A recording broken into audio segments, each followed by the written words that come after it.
I guess.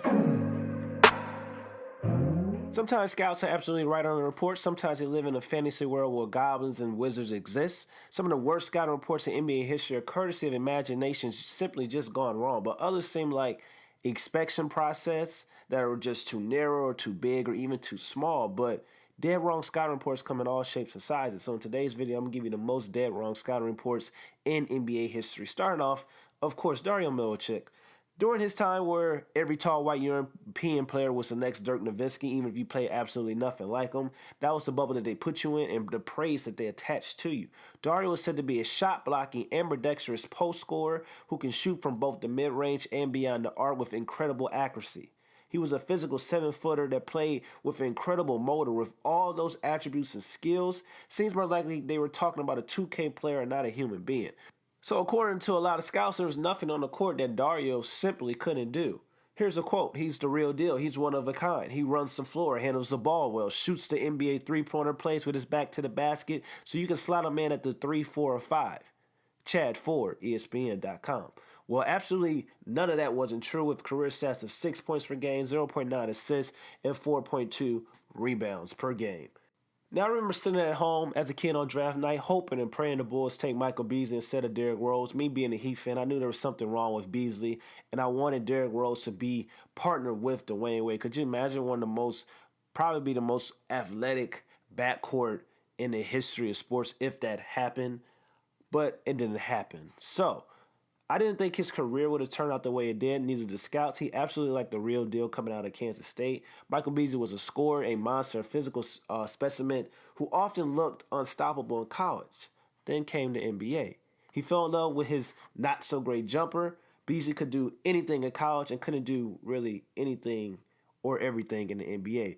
Beasley lacked basketball IQ. It was like watching a street baller try to play organized basketball for the very first time. Beasley plays the dumbest brand of basketball you probably see in the NBA, complete with long contesting twos, clueless defensive assignments and decisions.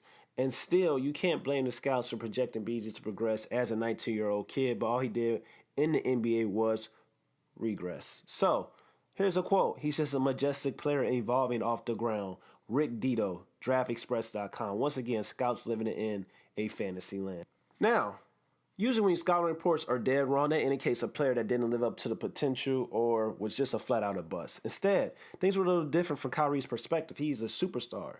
He's one of the best closers in the NBA. But the first pick in the 2011 NBA draft was still falsely advertised. There was a lack of excitement. There was a lack of buzzwords that scouts talked about when they talked about Kyrie Irving. All this was because of his lack of athleticism, which failed to meet the standards of guys like Derrick Rose and John Wall set before him.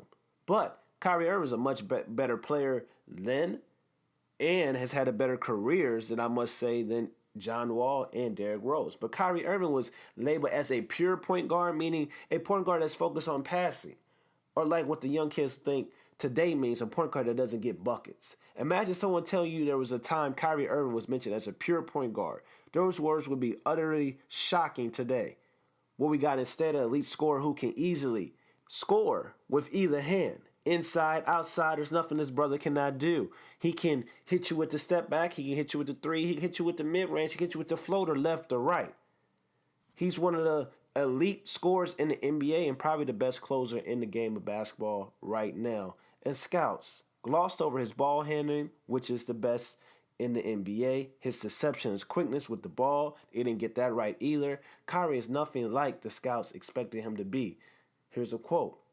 Worst case, rich man's Eric Maynor, DraftExpress.com.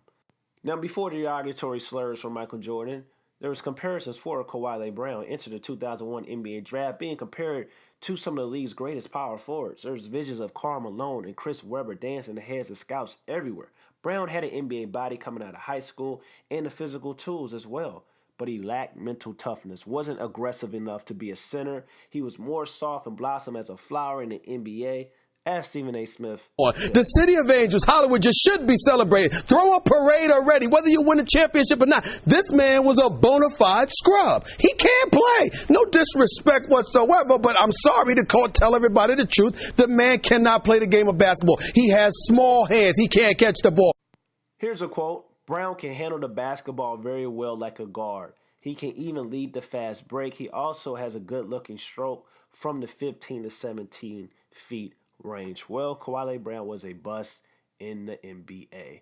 Dwayne Wade, my favorite basketball player, who has a similar story to Kyrie Irving when it comes to scouts underestimating his skills. Dwayne Wade was known as a slasher at Marquette and one of the greatest of all time at getting to the basket and to the rim in the NBA. Scouts wasn't sold on his jumper and his height to be a shooter guard when it came to playing in the NBA. Coming out of Marquette, Wade's mid-range game was considered shaky at best. Well, in the NBA, he's known as one of the greatest mid-range shooters of all time. One could argue the greatest of all time, if you're not including Michael Jordan. But still, Dwayne Wade is in that discussion. But shooting was one thing. Scouts didn't like his height. But I guess they forgot how athletic Dwayne Wade was. A few ticks shorter than a prototypical shooting guard didn't stop Wade from making the all-defensive team 3 times. He's averaged 5 rebounds a game for his entire career, and he's the best shot-blocking guard the game has ever seen. A lack of height isn't a weakness if your skill set and your height go hand in hand. Here's a quote. He's a great player, but you have to question that 6'4" size at his shooting guard position. Without shoes, it wouldn't surprise him if he's 6'2" or even 6'3". So there you have it, your worst scouting reports in NBA history. It's your boy, Mike Smith, also known as A-Kiss. Don't forget to like, comment, and subscribe. Join the movement, A-Kiss Nation. I'm gone. Peace.